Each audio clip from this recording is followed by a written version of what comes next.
All right, guys, good morning. So, okay, I had a pretty good sleep. I did. I had a good sleep till I moved. Now, I probably set the tent up at about 6 o'clock, got dark by about 7-ish. Where I was, ripping view with the sunset. The water level to the top of that is roughly about 3 meters, 2.5 meters, something like that. When the tide started to come in and started beating up against this break wall, I could feel the vibration of the waves crashing. And it was really unsettling for me. I was like, oh, I don't know, is there a tsunami coming? What's going on? But as we all know, Japan is very seismic. It's, you know, there's a lot of earthquakes that do happen here. So what I end up doing, I end up moving. So I end up moving to this higher section. So I had to move everything, come up here. And then I ended up coming to this other section, which I knew there was more than one place to pitch a tent. You can see people have camped up here before. And I set the tent up over here. So once I set it up here, and I was good. So yeah, did all this in the dark, had to move it. This is a really, really good spot. Really happy, a little bit of coverage with the trees. Now I have to go to Temple 27. So Temple 27, I have to actually backtrack probably 3 or 4K. Not far, which is totally fine, because there was really nothing that side. Like as I was coming up from 26, there was actually nothing really, because you sort of hit a main town and nothing was flat. Then you had all these break walls, and I just thought, nah, I'll keep coming through. And to be honest, I actually booked an accommodation, which is like a campsite for 1,000 yen, which is a little bit further around this coast. But then I found this. So, you know, I'd rather, not that I don't want to spend the money, 'cause it's only $10, but it's just nicer. You know what I mean? You're here to bike pack. And these are the challenges that come with bikepacking, and it's actually quite enjoyable. So that's what I like doing. This is great. And then I need to go to the toilet, and there will be hot coffee, and there's no food in these vending machines, which is okay. But hot coffee, toilet, then we head back that way, go up 27, come back this way, and go 28, 29, 30, 31, 32.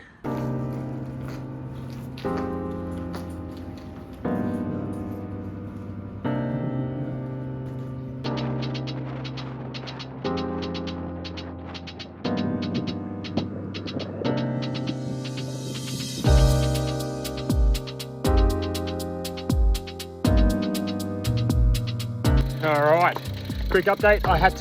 I knew that I had to do this. I had to backtrack probably about 10K to get to 27, because there was nothing in between 26 and 27. So I had to go past to find something. So what I didn't realize is that to me it looked like a flat road, but it's the exact same as 12 and 21 and 20 and 20. Just straight uphill, like I'm having to push. The worst thing is I've had no breakfast, no food in me whatsoever, and the last thing I want to do is completely burn out. So I'm like, let's just push it, which is fine, nothing wrong with that. And look at these gradients. Like, I'm not gonna, it's ridiculous on empty with no food in me. Save myself for later today. Whew.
This is what I saw when I came past last night.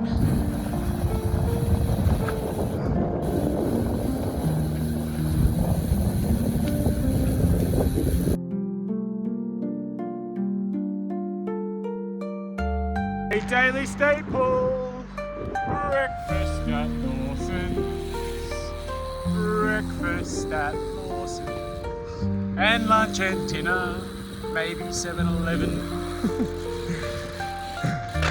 Alright, where's the PowerPoint? I need to charge my shit. Alright, just got to Lawson's. So about to get breakfast.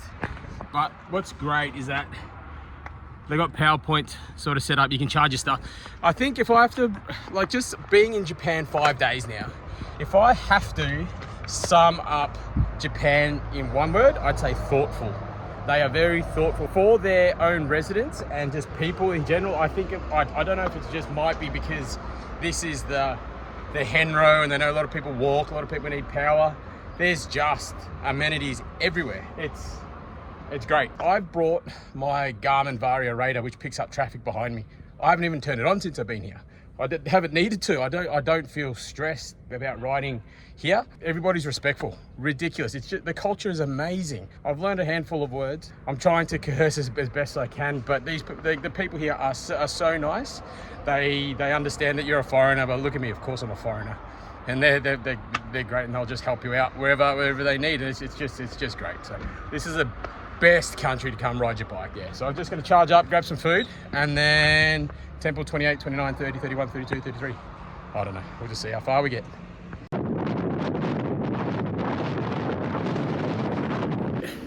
Guys, I'm on a bike path that literally runs from where I was camping last night on that little island all the way through to Kōchi. So it's about 40 kilometers of bike path that is built up behind the tsunami breakwall. And I just looked over my shoulder just quickly, and that little island just there right in the center of the screen, that is where I camped last night. So this little coastline all the way from there, I've gone probably 10k so far, but it's a bike path all the way to Kōchi. I could go on the road. I did do a bit of this on the road. Then I looked down at my maps and I looked down at my maps and then I saw that. The purple line with the green and white line is train line, purple line is bike path. So, unreal. Japan, you are amazing.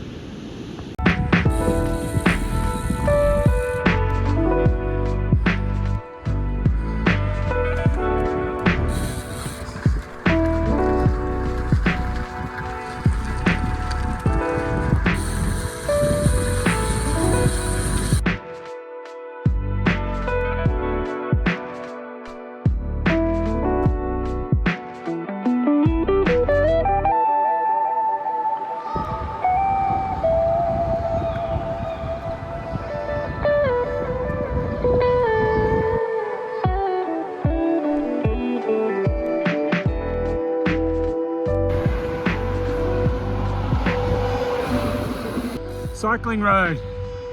All right, let's see what this is. Cycling terminal, turn left. So that there, I've been following this bicycle path and it sort of diverted me back onto the road, but I must have missed the section where it told me to come left. Well, in Japanese, I'm always gonna miss it. Good on them. Good on Japan. Oh, and the lights just come on for me.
this is a whole side of a mountain that has been concreted, and it's got these little drains running through it. For the last 2 days, 3 days, I've been noticing them the whole way down the coast. I'm like, what? Why would they do that? And I just sort of figured out, I realize now, I think it's like a water catchment. This is only what I'm thinking. I'm gonna have to research this when I get home, but I'm only just sort of speaking out loud. So I think rain hits it, it filters into the catchments, into those little drains, and then I think it gets stored underground, because this whole side of this face of this mountain, and I've just come up through the valley down here, and all of that side of that face, and this whole area is concrete with these little things. So interesting. Well, that's what I think it is.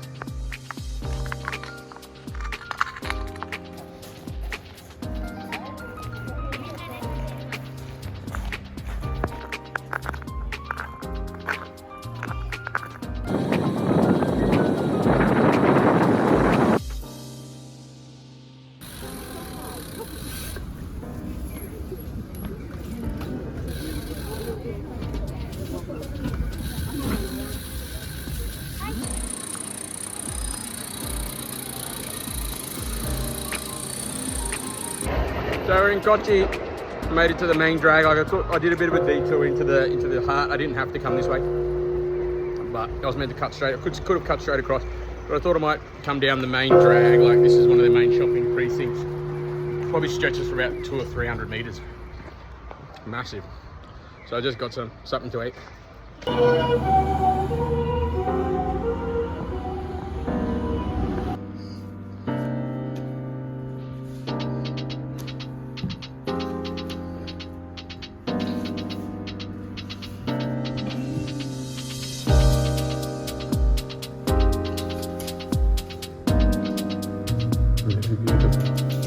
Thank you.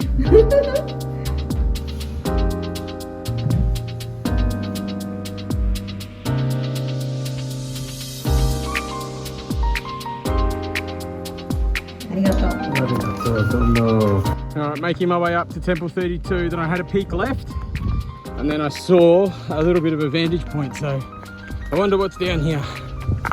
I'm not quite sure of my orientation. Oh wow.